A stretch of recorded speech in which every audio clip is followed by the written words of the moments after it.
Magandang araw sa inyong lahat at welcome sa aking channel.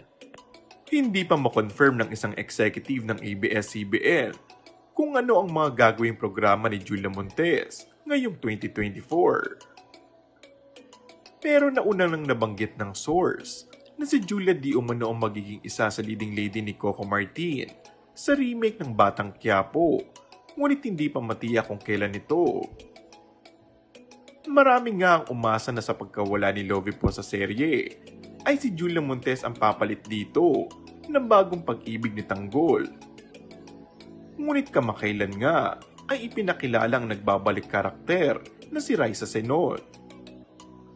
Aminadong si Coco na marami ang umihirit sa kanya na sana raw ay matuloy na ang pagpasok ni Julia sa Batang Quiapo. May mga nagsasabi na sinisave for the last ni Coco ang aktres para sa pinali ni Tanggol na tiyak nakakagati ng mga manonood dahil marami ang nag-aabang ng baliktambala ng dalawa. Medyo matagal-tagal na din ngang hindi napapanood umarte si Julia sa telebisyon, yung araw-araw nilang masisilayan ng aktres. Sana nga daw ay bigyan muli ng chance ito na ibalik ang titulong daytime queen. Samantala, tiniyak naman na nakatakdang bumida sa bagong seryang aktres na si Julia Montes ngayong taon.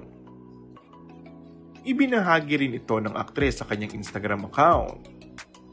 Makakasama ni Montes sa naturang proyekto ang ilan sa mga batikang artista na hindi pa pinapangalanan.